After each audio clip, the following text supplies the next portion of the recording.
Enough is enough, and it's time for a change. It is Sunday, and you're listening to the Sunday Segue Wrestling Podcast. Give me a hell yeah! Woo, yeah! With Kinny Killa. Hey yo! We're in the big D-Delay, baby, and we are live! Woo! I'm the gal them sugar should. The best there is, the best there was, and the best ever will be. Cause that's the bottom line. The Stone Cold Simpson. Oh, son of a bitch, if you just heard the glass shatter, that's right, it's the Sunday Segue Wrestling Podcast, episode 129, right here on VOC Nation, and I am the man of the hour, too sweet to be sour, the one man with no Instagram, Kinny Killa.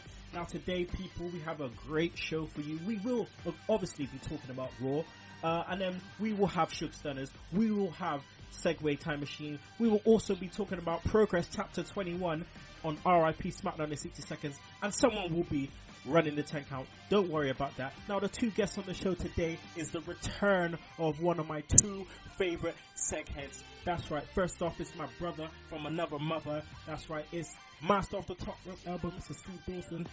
How you doing, man? You alright? Yeah, man. I'm all good. And also, I'd like to welcome back, returning to the show, the Irish commodity herself, Ms. Vicky Earls. Hello. How you been, Vicky? It's been a hot minute, hasn't it? I know, it's been busy. Been moving, you know, that kind of thing. So, it's like all good. Ireland via Gloucester via Cheltenham. Yeah. Very busy. Soon you'll be moving next door.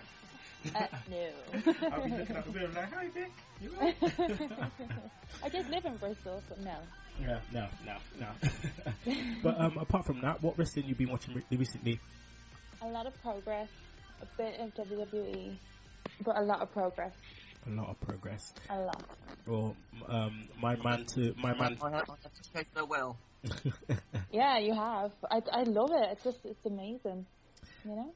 Yeah, you have a lot to answer for, Mr. Dawson, because you broke me in on the Progress as well, you know, and that was a wicked meet-up. I really enjoyed that, and I will be back down, don't worry about that. I was at the last chapter, and you will be filling us in about chapter 21 a little bit later. But apart from that, my friend, how have you been? Yeah, man. That is good, but I've got some Sundays off because my shop where I work at, usually it's closed for a month of refurbishment, so I've got a few Sundays off, but I'm still getting like 4 or 5 days a week work. Okay. And plenty of wrestling. Going to another Progress show today, the Endeavour show, which is like a mixture of the people from the Progress training school and a few pros as well. So I'm looking forward to that. Cool. I'm definitely looking forward to going back down to watching Progress because that was something else. Arsenal doing okay, squeezing their ass through. So that looks to be okay. So no worries on the footy side. Well, you say that, but if old Giroud gets injured, then we're fucked because we haven't given him by a bloody striker, did we? No. Oh, you're just so boring. Football is boring. All right. Rugby, come on. No.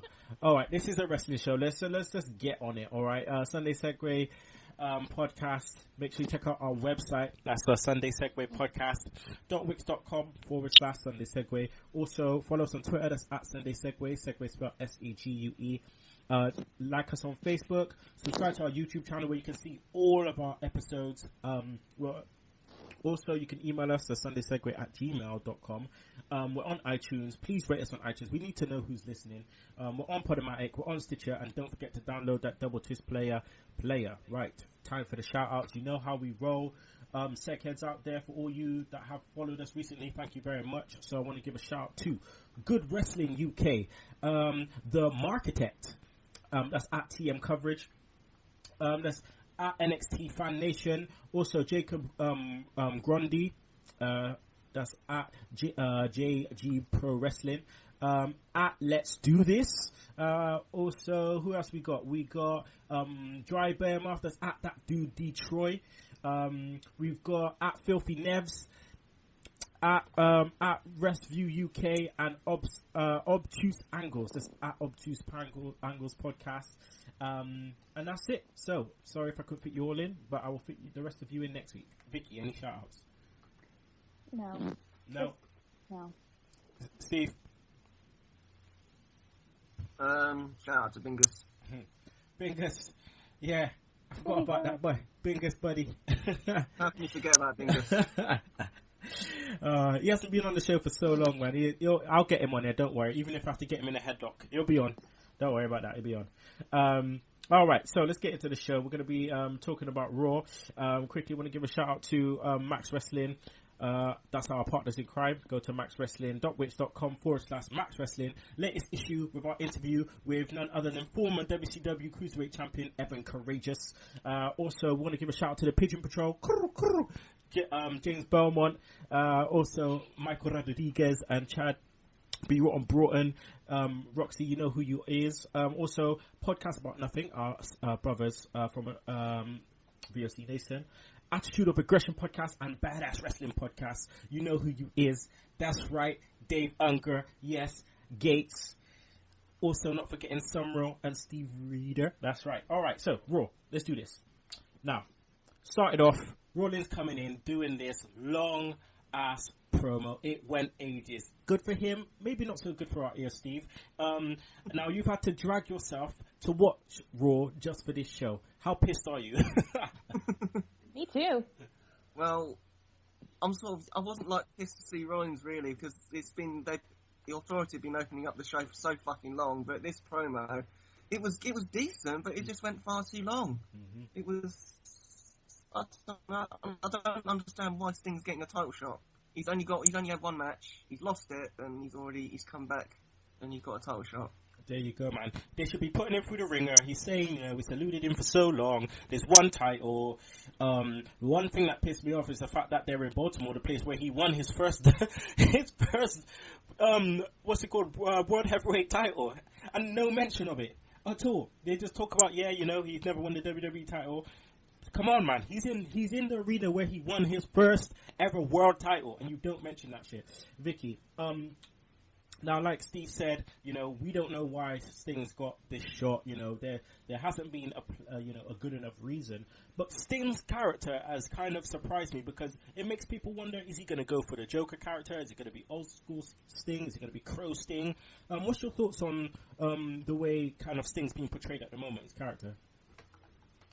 Yeah, it's a bit like, you don't know what's going to come of it.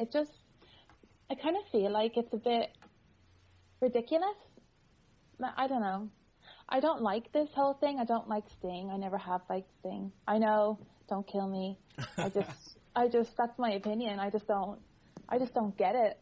I don't think when I watch it, when I see them on the promo, I have your statue. I just don't feel anything for it. I just don't like it.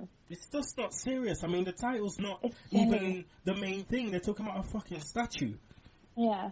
A mask on a statue. I just want to slap him and just go right next. No, just no. Plus you're a bit biased because obviously you love Seth Rollins, don't you? Vicky? I do. You all know this. Yes. Well, I'm not a fan girl. So yeah, we get that to open the show. Sting, Rollins, and then Sheamus decides to come out. Steve. Oh God. Obviously, we're not really big Sheamus fans. And I mean, obviously he's a bit of a Triple H ass kisser, which is probably the main reason why. But he comes out anyway. We've got this whole Money in the Bank factor that seems to come around every year, obviously. But this time it's the turn of Sheamus. Again, I don't really see the point of Sheamus having the Money in the Bank briefcase. He's got it. Do you reckon he will? Do you reckon he'll cash it in and win, Steve? Well, it's probably likely, isn't it? Like you say, he's mates with Triple H. But I'm just back to being totally bored with Sheamus. When he turned heel and he had a new haircut, for about 3 weeks I was quite enjoying him, and then he's just like, no. Sorry, it's just like not for me. Shit now. Yeah. Man. And the thing is, it's not heel heat. It's just like go away heat. Like you're annoying. Yeah. Just come off my TV kind of heat. I'm going to fast forward through you. And then the way they were talking, Vicky, it seems so scripted, like, Rollins is like, oh yeah, Rory McDonald, and then Sheamus is like, oh, stop talking about my family. Oh, like, come on, man. Come on. I know this is meant to be PG, but you really think that we want to watch this thing in the opening? The opening could have been so much different, couldn't it, Vicky? It could have been something, but it was just nothing. Just nothing. I'm so downcast. It's just terrible. I think it went on for 20 minutes, the whole lot, like including Shamo, and it was awful. Just like what you said, so like rehearsed and scripted, and oh, I've got red hair and da da da da. Irish people hate you. Please, fuck off. But look at it. From the first 20 minutes, this is what we got. Statue. I'm the WWE champion, United States champion. Statue. Sting, where are you? Sheamus, come out. You look stupid. Basically, done. That's it. So we're going to move on. Nothing. Yeah, nothing. We're going to move on. We're going to go into Paige versus Sasha. Now, Vicky, last week, we were told that we were going to get basically a 1 minute 46-second match, basically, between two women who, on paper, meant to have an amazing match. Now, they could have put Tamina in there. They could have put Naomi in there, but they decided to put the boss in there. Bit stupid, but this time they brought it back. What was your thoughts on this match, Vicky? I love Sasha. I just absolutely love her, so I'll watch anything that she does. I just think she's very good. I will say, Paige has gotten lazy.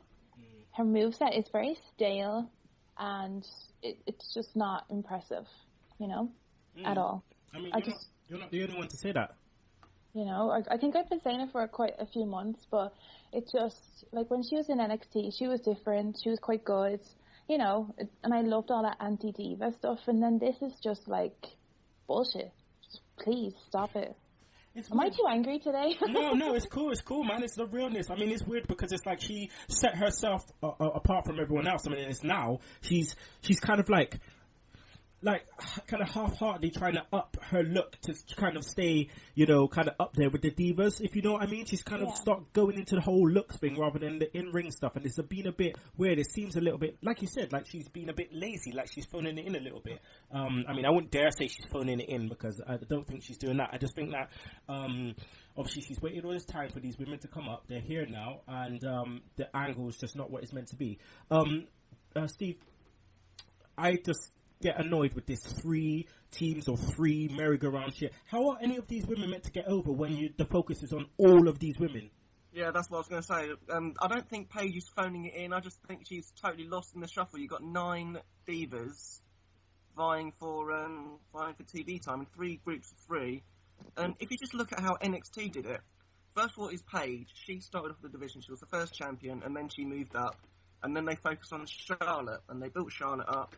And at that time, they'll be building Bayley up as well a little bit as an underdog. And then Charlotte lost to Sasha, and then they built Sasha up. They were building them one at a time. How the hell are you meant to build 9 divas at a time, or even the 3 new ones? Yeah, bearing in mind, NXT... It's just a complete fucking mess. Bearing in mind, NXT is an hour show a week, right? Yeah. And look how many hours they got of WWE programming. I mean, if these women were brought in separately... This is what I don't believe, and why they didn't think about this, right? Picture this now. Now we have this Bellabration bullshit thing going on, right? So she doesn't, so she's trying to break the record. Why didn't they bring that in straight away, right? And say, oh, you've got this much dates. I've beaten all these, she beats all the divas, and she says, look, I've beaten everyone. No one ain't got shit that, no one ain't ready for me, blah, blah, blah. And then they bring up Sasha Banks. She's the NXT Women's Champion. Then they bring up Charlotte. Then they all individually come in after that title. Then the title's in the main, in the forefront of things.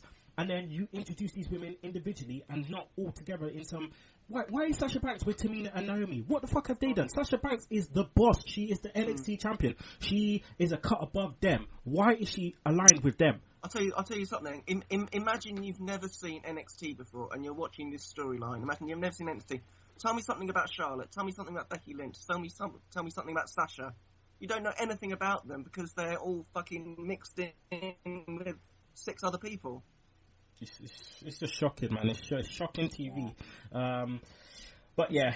It's a shame because it had so much potential. When you heard that all these three girls are coming up, it was like proper exciting. They could do something, but they've just totally fucked it up. Yeah, and I mean, you sent me you put up a post. I think it was about Lance Storm and what his thoughts were on that wicked read, and he was completely right. They don't need to tell us there's a revolution. Like, stop telling us that shit. Just do it. And I remember I think it must have been about a month and a half ago. There was a match between, I think it must have been two of the newer girls, and they had Nikki Bella on the ramp coming out with a microphone saying, "Oh, this match doesn't matter. I'm the Divas champion." Blah blah blah blah. Like, well, how's the audience meant to care about this match if you're telling them that they're a load of shit? And then coming out saying that wins and losses don't mean nothing. Yeah. Oh god. Man. Anyway, let's move off this ish before we get someone has an aneurysm. Right. So, Reigns and Ambrose. Okay. Again, they've been going through this thing with the Wyatt family. They're them two are partners. I was expecting a heel turn at the pay-per-view. There was none. So we still have to drag this shit down. Now they're looking for a third partner, Vicky. Who do you think will be their third partner? Because it's definitely not Randy Orton. I wish it was Baron Corbin, like those pictures said. I'm big on him. I like him a lot. Steve knows this. I just think he's great, but we'll see. I mean, if it's not... I don't know. Imagine it was Seth Rollins. I mean, I turned on SmackDown for the first time in like 2 years probably, and I saw Jimmy Uso like basically tagging with them, saying, "Oh, I'm going to my family," kind of thing.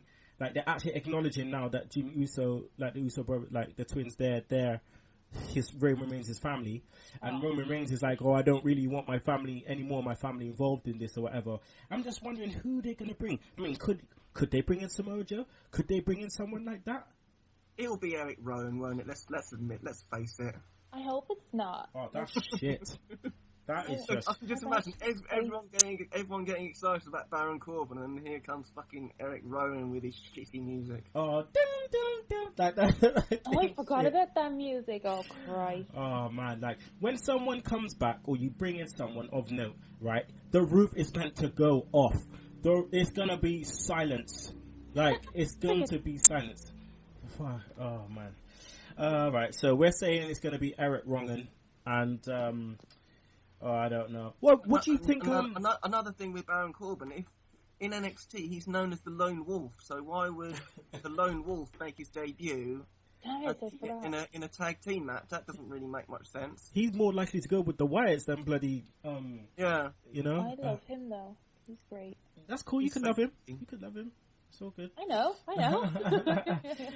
Let's go on to Braun Strowman, Steve, because again, I think that they did a good job of the fact that he is being seen as this strong guy, and he's just taking people out. He's a man of few words, which is what they should do. But the only thing that annoys me about him is that the triangle choke he doesn't do it for long enough. Yeah. Yeah, he put it on. I can't remember who put it on. Was it Orton, wasn't it? And he had him up for like 5 seconds. And Orton is out cold. I know you're meant to be strong, mate, but that's just ridiculous. But I'm quite enjoying, to be honest. I like the fact that he didn't go through NXT, because nowadays you see 90% of the debuts go through NXT, so there's no real sort of like shock value. So when the lights went out and he appeared, it was really sort of like fucking hell, who the hell is that? I don't recognise him. Yeah, it was like that time when you were watching Royal Rumble 93 and out comes El Gigante. Oh, God. Oh, man. It's one of those ones. But, alright. Braun Strowman, fingers, what's it called? Thumbs up, Vicky? Yeah. He's different, isn't he? Yeah, definitely. Very different. Yeah. I'm not sure. I don't really know much about him, if I'm being very honest. So I'm kind of looking forward to what he can do, more and more. Right, Ryback. Ryback is going off against Rollins. Now, this match went really, really long, Steve. Really long.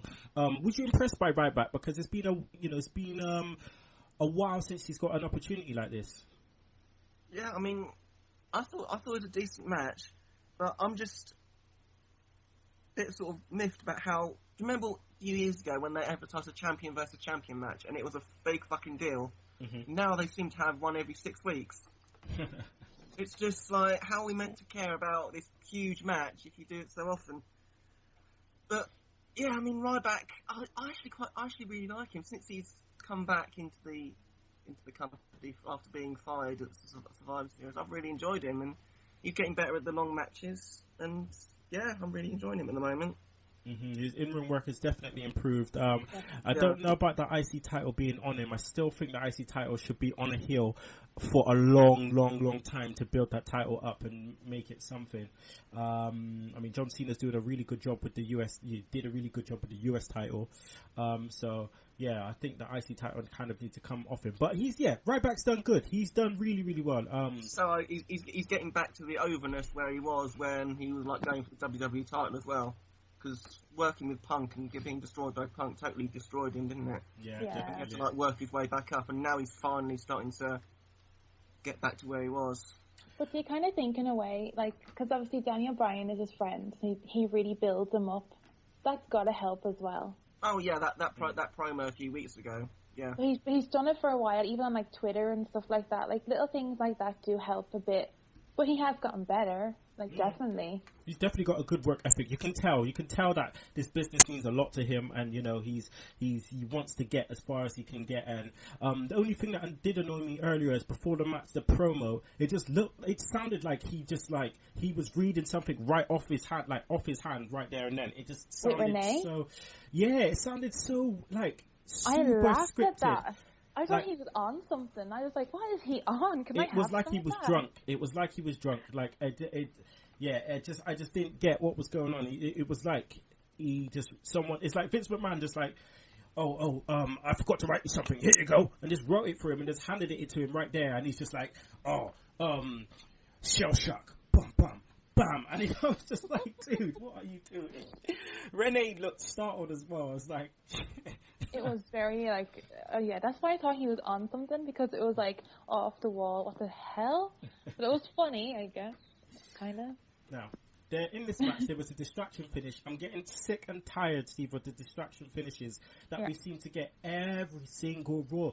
Like, just pay attention, focus on the match, and deal with them after. Yeah, I mean, I don't think they could have Why couldn't they just have Ryback beat him clean? A bit odd. And thing with that fucking statue that looks more like Val Venus than it does Seth Rollins. Yes. Yeah, Val Venus, it did indeed. But I did read something interesting just before I came on the show. Actually, apparently a few weeks ago, the plan was for Rollins to beat Ryback for the IC title, and for Rollins to have 3 matches at Night of Champions. So he was going to be a triple champion. Okay, that would be interesting, but isn't that a bit of overexposure? Yeah, that's what I thought.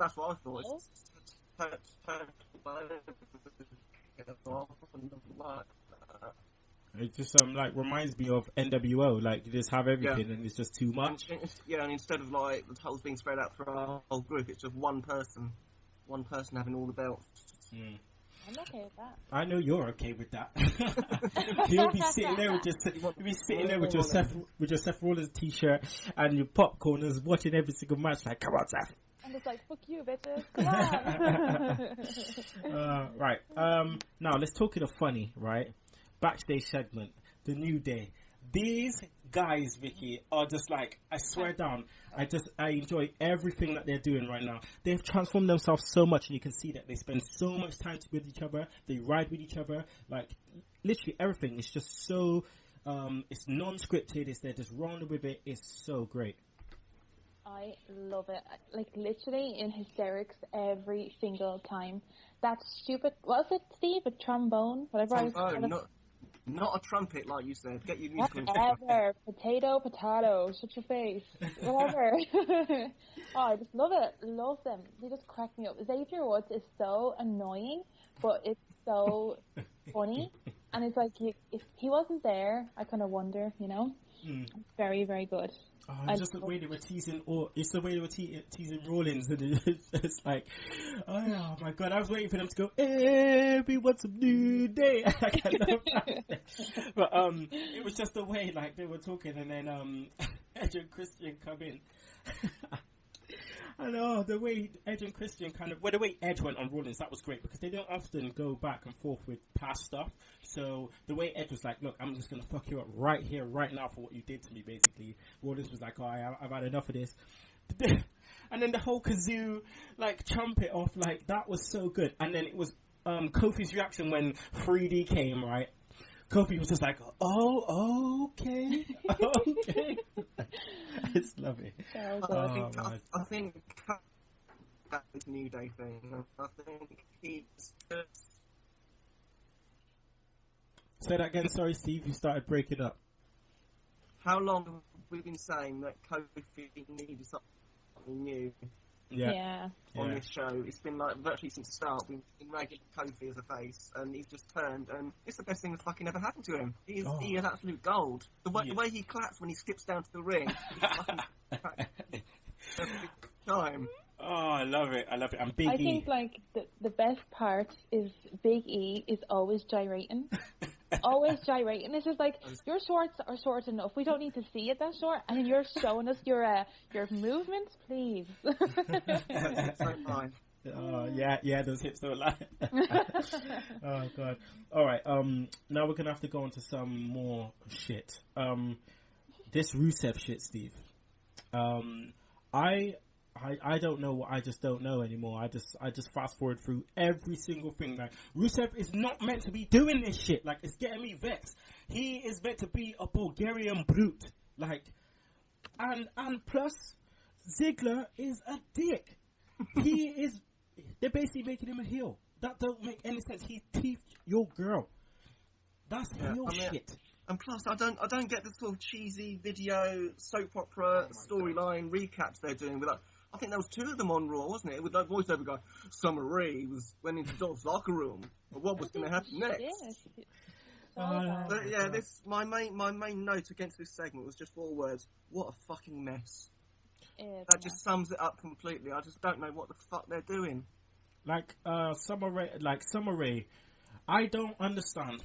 Like, they can go out, right, and they can get so much other decent, really good women wrestlers, and they're out there, and it's just like, this ain't EastEnders. She's out there saying, oh, I'm sorry, Rusev. No, stop it. Like, I hate the fact that Total Divas take up so much, like, energy for Raw. Like, and they have to get it in.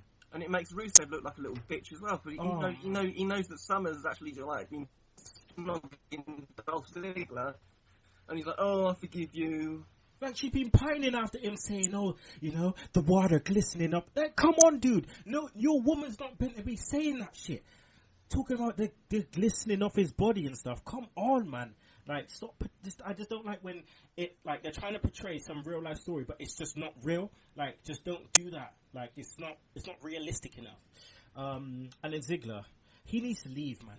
He needs to go to ROH or go to New Japan and just do something. Yeah. Like, just do something. Even Lucha Underground, just do something different. I don't understand why he signed that new contract, because there was rumours for months, wasn't there, that he was going to leave after his contract ran out, and then the news came out about a month ago that he'd re-signed. I have no fucking idea why, because nothing's going to change for him. He's always going to be like the guy who's like great in ring, but always comes up short, and he always gets stuck with the shit storylines as well. Like, imagine how he must feel. Look at Rollins now. Look at Rollins. Rollins, same size, same athleticism, same selling. Look, and it's Rollins that gets that shit. Like, come on, man. You just need to just roll and go, because I would prefer to see him and watch him in New Japan than watch him here doing this shit, because he would have some sick match. All I think of is, just imagine Kota Ibushi versus Dolph Ziggler. I just think, could you imagine AJ Styles versus Dolph Ziggler? Like, come on, like, so good. So good. How long is his new contract for? Oh man, I don't know, but I don't know. But yeah, he's gonna end up being stale, and he's gonna think, why the hell did I sign? They're not gonna push him. They're not gonna push him doing anything. But yeah, again, Vicky, how many times do we have to see Orton versus Sheamus? Oh, listen, what did JBL say about them? That it was a legendary feud? Oh God. Yeah, did you just sick a little bit? Seriously. Everywhere. Like, oh man, it's like match number 1,209. It's just too many. And they went so long, Vicky. Awful, just awful. I actually think I fast forwarded through this. I did as well. Like, I hate doing that, same though. here. What, Steve? Yeah, same here. I fast forwarded through it all. Which is a pity, because, no, it's not a pity. It was absolute shite. It probably wasn't a bad match. If it was the first ever Shane's Orton match, if you watched it, it probably wasn't a bad match. But they've had bloody about 15 matches this year. No one cares. I sat through it singing, "Hey, we want some New Day." That's what I did. I wanted New Day back on the screen, like real quick. Okay, Steve, Los Matadores, they were facing off against Ambrose and Reigns. Los Matadores decided to kick two shits out of El Torito while he was out there. Gimmick change? Yeah, I'd say so. But are they just going to be heel matadors, or are they going to go back to being? Does anyone care? No, I'm not. They're good workers, though. That's the thing. Really. Yeah, they're good workers. Yeah. But it's just. But you just know that at one point in the next few weeks, Torito's going to score a pinfall over one of those two. Oh my god. Or both, maybe. Yeah. Yeah, indeed. Right, Charlotte versus Nikki. Right, a week early, Vicky. They messed up this whole scheduling thing because I don't understand why they started announcing Night of Champions, realizing that actually, if it goes to Night of Champions, Nikki would have already broken the record.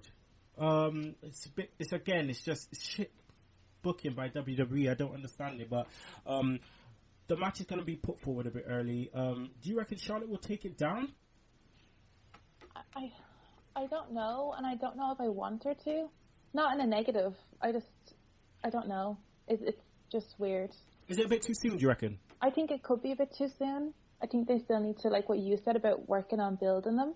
Like, it's great that they've been built on NXT and they have some kind of a name coming into Raw, but keep that build going so that people don't forget. But then, there's too many of them now. Yeah, I don't know. I don't know. Kind of lost my train there. It's just weird. It's just a weird thing. I mean, we talked about it earlier, Steve. Charlotte is she's athletic and stuff, but she's very bland. Like, there's nothing to her apart from her being Flair's daughter. She needs to stop the woos as well, man. Yeah. Do your own thing. If you take away the woo and take away a finishing move, then it's just she's a very good wrestler, but she needs more sort of like individuality away from being Ric Flair's daughter. I mean, I think the standouts for me obviously is the Boss, because she knows how to play her character. Like she knows how to do it, everything. And then I think they're wasting their time. They're wasting a lot of stuff on Becky, because Becky, again, could be one of them who she knows her character. She's brilliant in the ring. She's a good talker. She should be up there as well. But now they're making her sound crazy. I think that they need to keep Becky down in NXT for a bit longer. She's my favourite of all of them. And not because she's Irish. Just because I really like her. I still think she needs work. Personally, I don't know, if that's a bad thing to say, but whatever. No, I still think her character is very forgettable.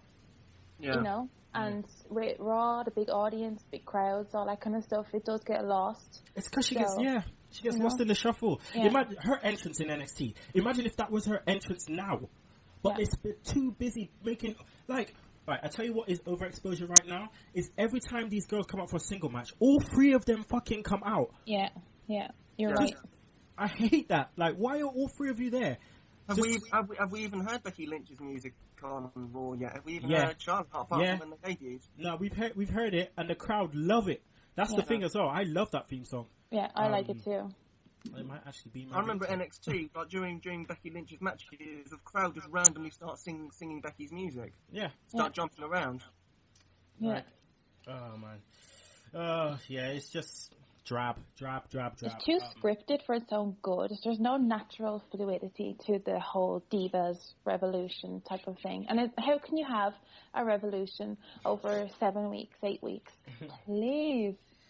It takes time, doesn't it? It takes time, and I still don't understand how WWE main roster booking looks like this and NXT is looking how it looks. I just don't. It's like a bipolar product. I just don't get it. But main event, we had the New Day and Seth Rollins versus Primetime Players and John Cena. Xavier made this shit for me. Xavier out there with a trombone, like every time. When someone got squashed in the corner, it was like.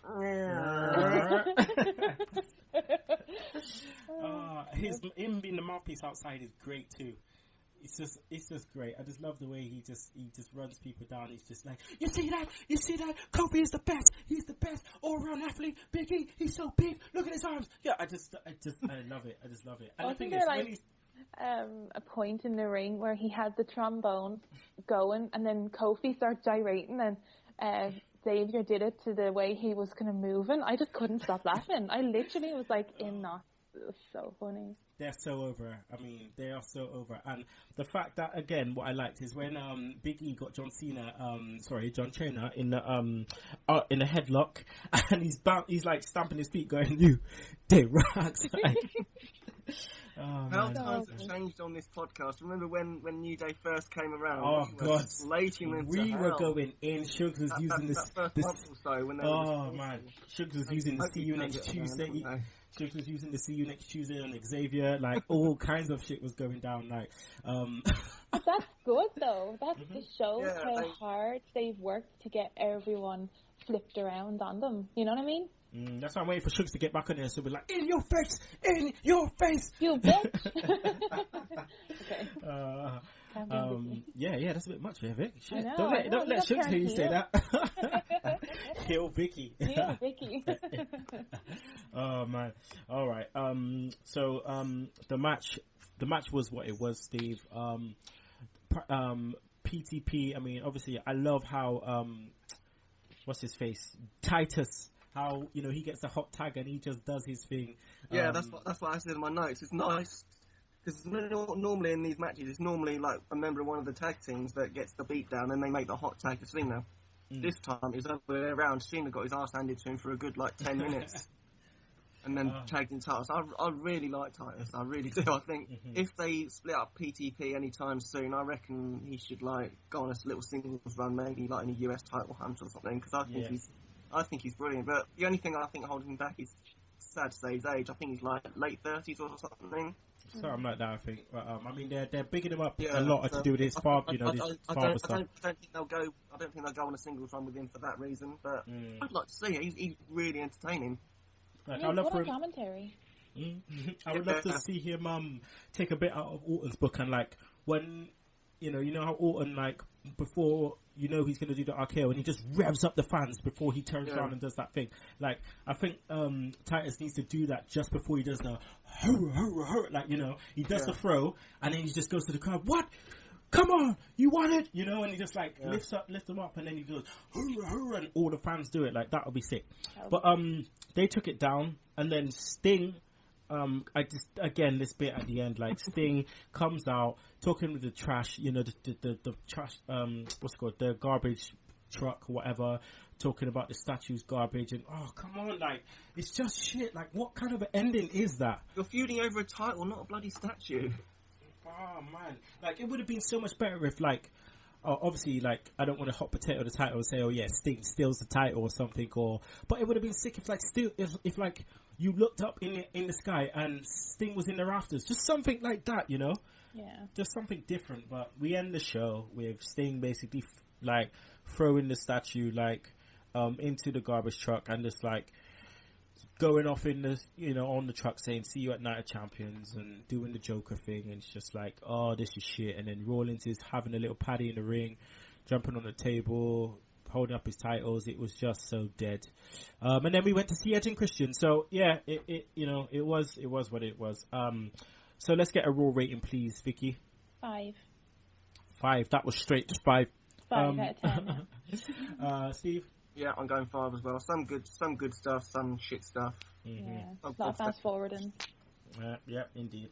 All right, no raw feedback, just because, again, like me being a Canuck, I forgot to put up the damn feed, so it is what it is. I'll do it next week. But what we'll do, we're going to go to a break right now. We're going to hear from our sponsors, and then we'll be back with Shug Stunners, the Segue Time Machine, RIP SmackDown in 60 Seconds, Progress Chapter 21, the 10 Count, and Track of the Week. So don't you miss it. Looking for a DJ? Looking for someone to host your event? Then look no further. Philadelphia's hottest DJ and host, The Voice of Choice. The Voice of Choice has hosted the hottest events in the tri-state area. Book The Voice of Choice for all your karaoke, conventions, and parties. Go to www.vocnation.com for more information or email The Voice of Choice at voc@vocnation.com. Hi, this is Anthony. And this is Gartese. We are the forces of radio. The faces for radio. Come relax with us every Thursday. We love hosting Feces for Radio. That's Faces for Radio. Can you please remember to get the name of the show right? Sorry. We tackle sports, entertainment, and have a kick-ass soundboard. Erases for Radio has it all. Faces for Radio. Find us on the VOCNation.com, listen to us live, or download it later. Follow us on Twitter at Faces for Radio 1. That's Faces for Radio. Funky for Radio. Shut up. And we're back, people. The Sunday Segue Wrestling Podcast, episode 129. That's right. Yep. And it's your boy, Kinny Killa. And we are here with the Irish commodity, Vicky Earls. And also master of the top rope elbow, Steve Dawson. Right. So, before we get into Shug Stunners, Steve, Retro Roundtable, the next one is Survivor Series 1993. Nice. All right. And this is the very first pay-per-view where they used an entrance without Vince McMahon's raspy voice.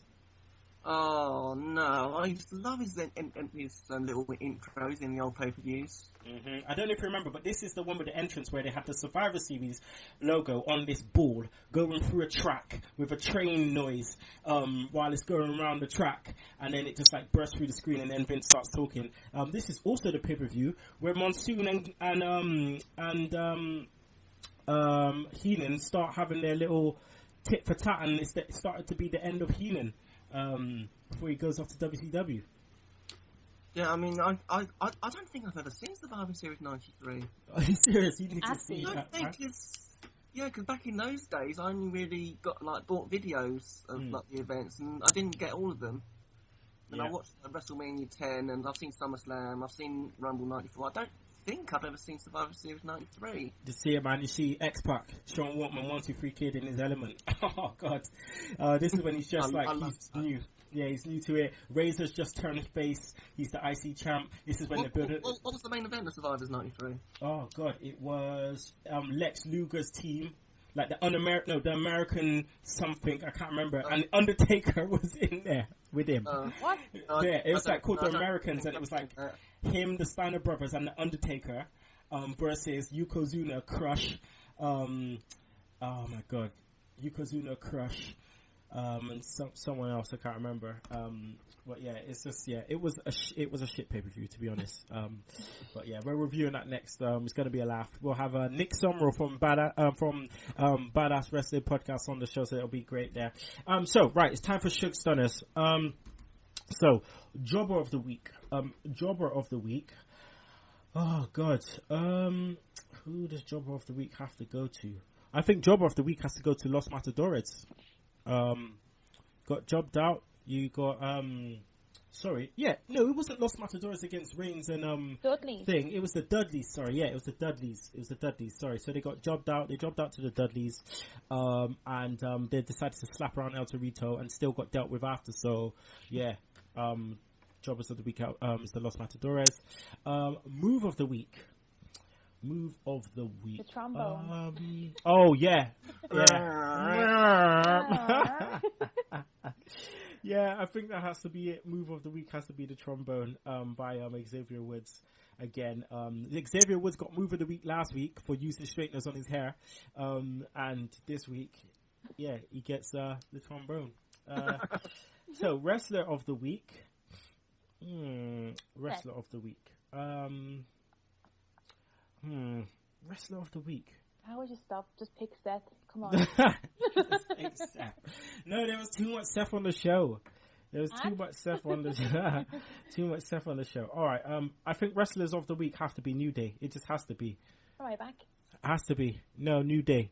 Okay. New. Oh, actually, nah. New Day. New Day made the show. Oh. New Day made the show. It's got to be New Day. New wrestlers of the week is New Day. There you go. New Day took it down.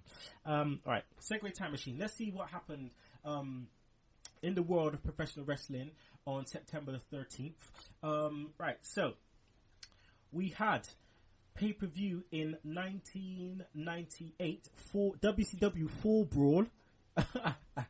Where we had, let's just go through some of the matches, right? So WCW Fall Brawl, we had Davey Boy Smith and Jim Neidhart defeating the Dancing Fools, Alex Wright Dancing Fools. Yeah, Alex Wright and Disco Inferno. Was that really their name? Yeah, mate. Yeah. Yeah. That's fucking brilliant. Dude, listen, you should have seen when they started adding Tokyo Magnum into it. I don't know if you know who Tokyo Magnum is, but he's this Japanese wrestler, basically. I'm not really familiar with him. This Japanese wrestler who also did dancing when he came out, and it's just too funny. We also had Chris Jericho defeating fake Goldberg. This is when he was going through the Goldberg feud, and yeah, it was the television title match. He won in a minute 14. We had Ernest the Cat Miller defeating Norman Smiley. Rick Steiner and Scott Steiner went to a no contest.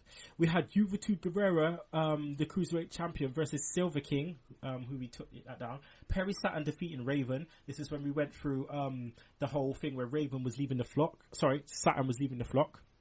Dean Malenko defeating Kurt Enning. Conan defeating Scott Hall. And we had a War Games match. We had Diamond Dallas Page, Bret Hart, Hogan, Kevin Nash, Luger, Piper, Stevie Ray, Sting, and Ultimate Warrior. Warrior was in it. And Diamond Dallas Page took this one down after a 20-minute match. Bang. Also, we had Breaking Point 2009. Breaking Point. Now, the matches for Breaking Point, we had the unified WWE tag title match between Jericho, Big Show, and Chris Jericho, and the world's strongest tag team. The world's strongest tag team, Mark Henry and MVP. Jericho took it down. Wasn't that strong, was he? Oh man, we had the United States title match between Kofi Kingston and The Miz. Kofi was the champ and he defeated The Miz.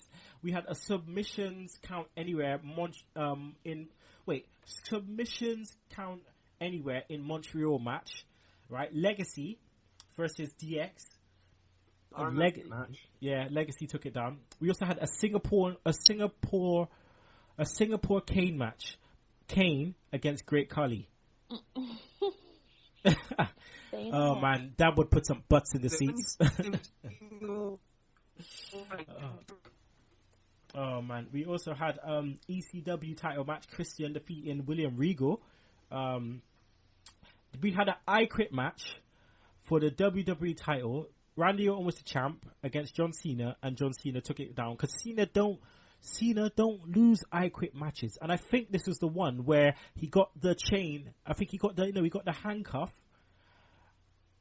And got the handcuff and handcuffed it to his hand and gave him an STF or something around his neck. I can't remember. He choked him out and he had to say I quit.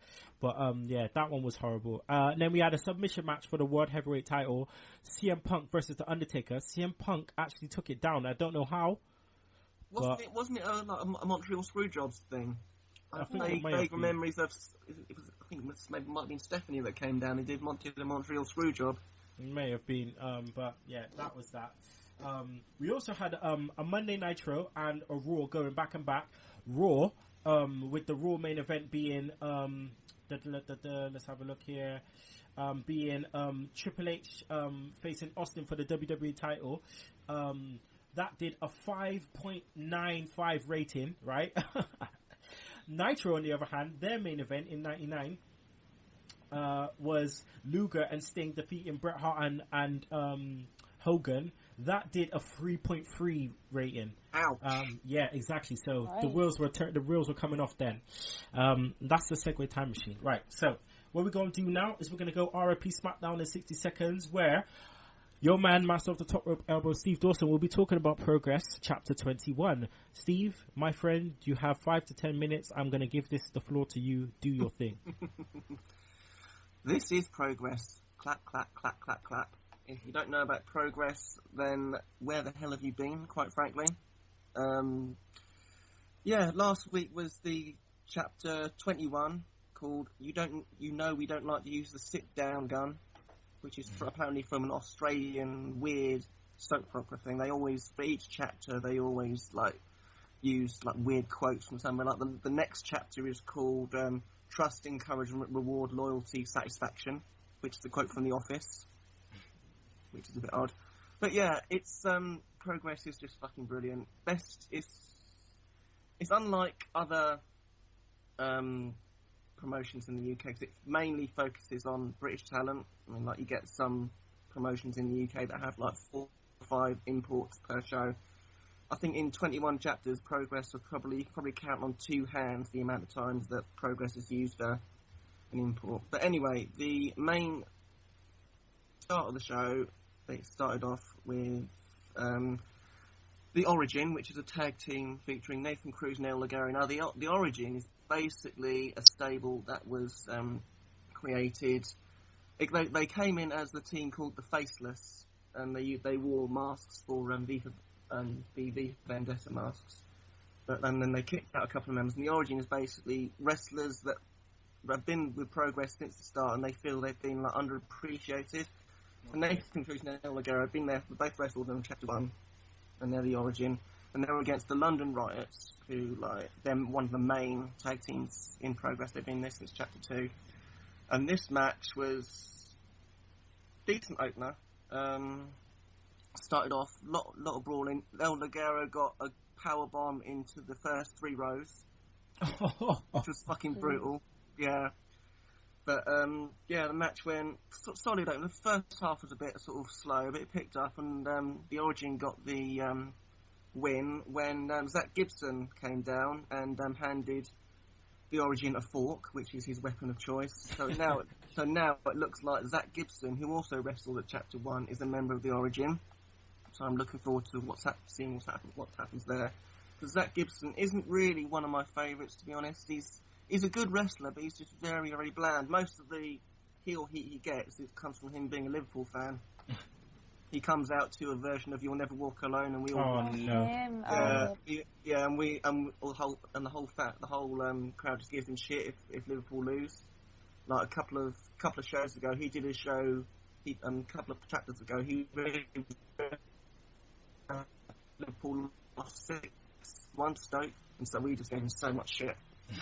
But, the next match was Jack Gallagher against Pastor William Eva, who's one of my favourites. Yeah, mine too. Jesus. Yeah, basically, if you don't know Pastor William Eva, he's one of the biggest success stories from the Progress training school. This must have been about his 4th match on a main show, and basically, if you don't know him, he's basically he's got a priest. He's got a character that's a priest, and he looks like Jesus. And he's got long brown hair. He's got a big beard.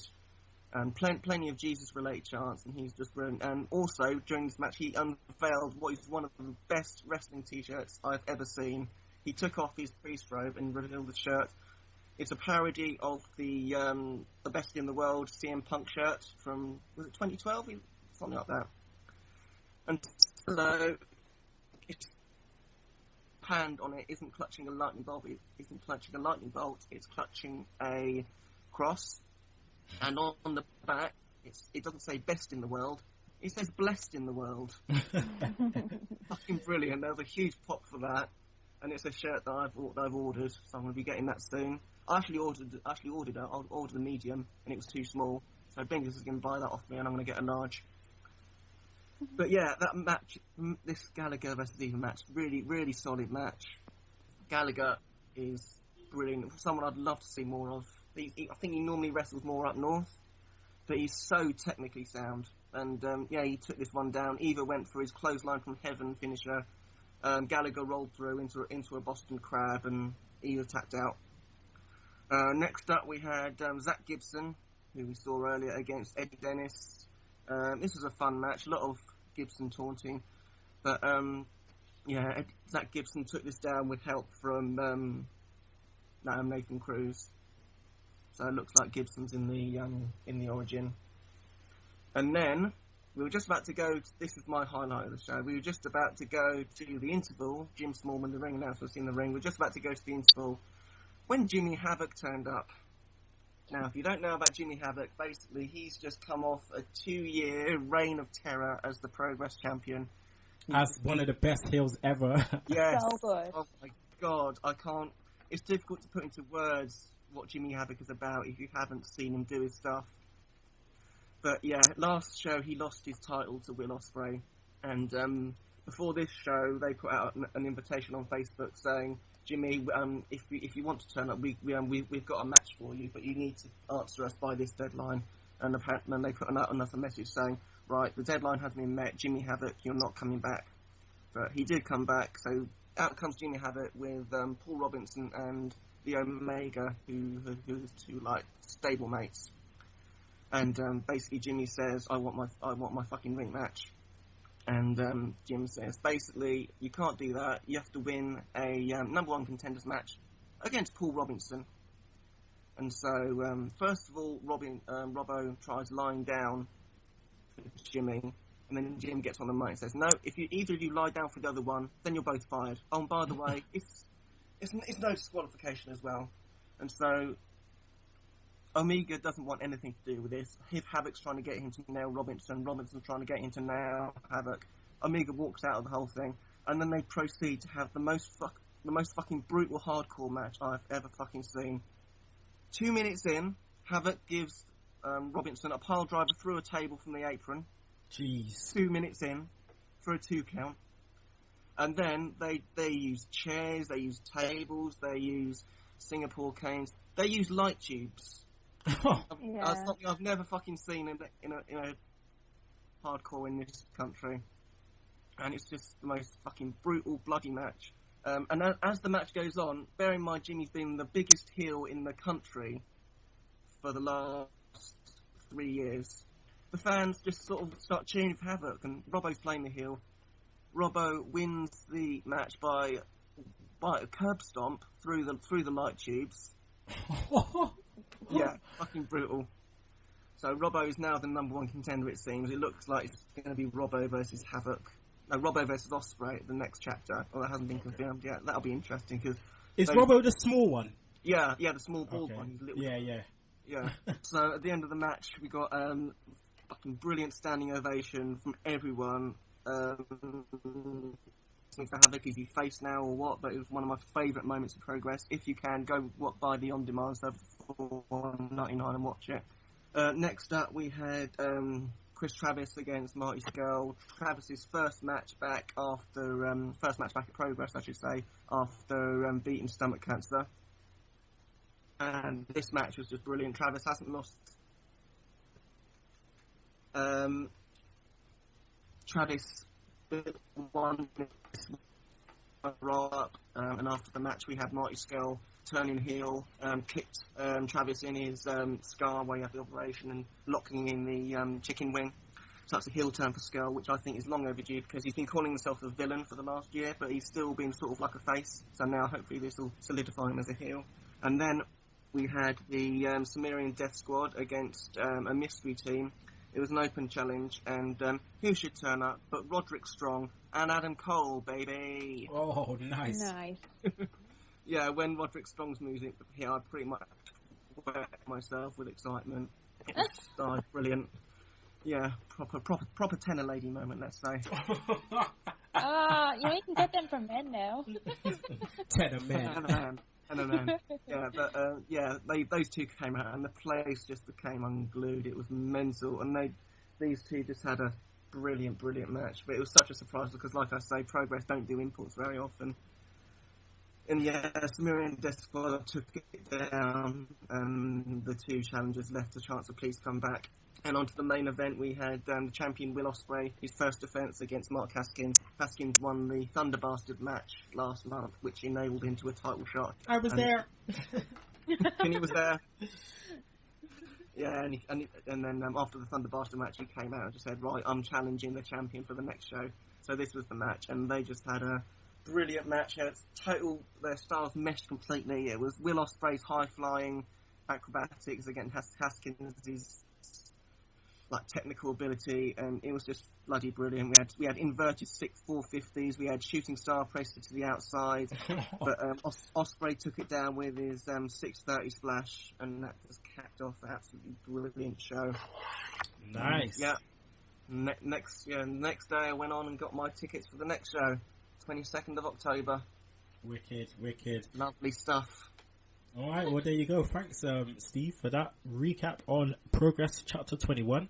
Will Ospreay will be at Rev Pro on the 3rd of October, facing off against the IWGP Heavyweight Champion, Okada. And I cannot wait for that match, because that match is going to be off the chain. Me, Dara, and Billy the Mark Johnson will be going, so it'll be great, because no matter how long I've known Billy the Mark Johnson for, and how many times we have chatted to each other, I've never met him. So we will be meeting, first time ever. So it'll be great. Isn't it great that there's so much UK stuff and it's all amazing? It's just, I mean, I go into the PCW Ring of Honor Weekender in November. It's just great. Yeah. WWE, who? Oh man, right.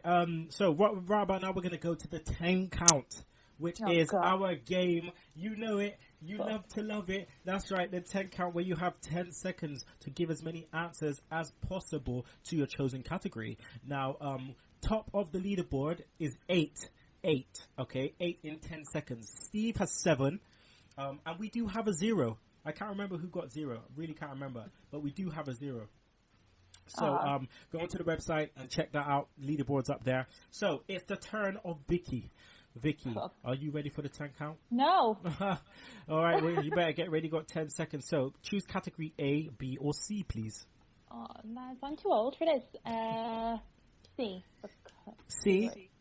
C, okay. So you have 10 seconds to name as many IC champions as you can in 3, 2, 1, go. Oh, crap. No. That's not one. You've got Daniel Bryan, Ryback, you've got Wade, Dolph Ziggler, Mr. Perfect. Done. Stop. Oh, you brought it back. Vicky, you could have... Listen, you could have actually beaten that, because you got 6 in like 5 seconds. I know. Dude. Oh, I know. Man. All right, Vicky got 6. Okay. That's all right. Yeah, no, that's good. On the spot shit, you know?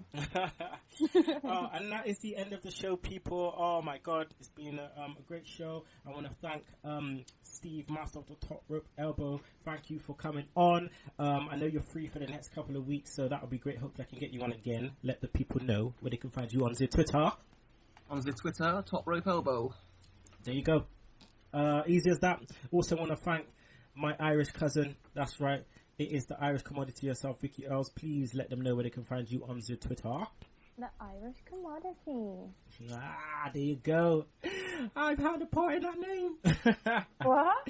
That's how I played a part in that name. Yeah, it was all you, dude. All you.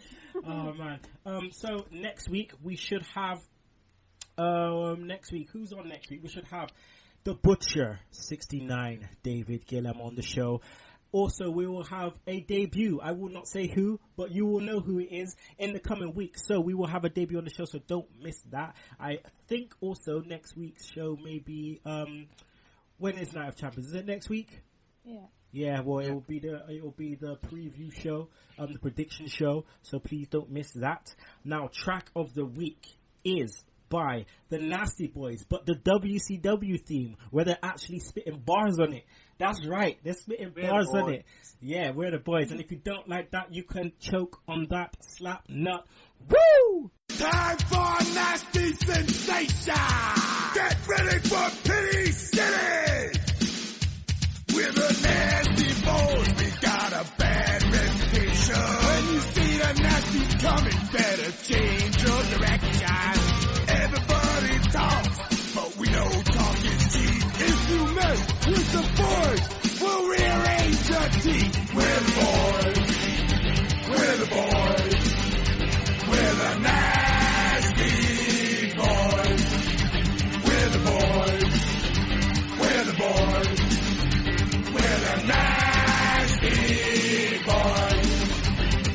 With a nasty boy, we're like a real bad infection.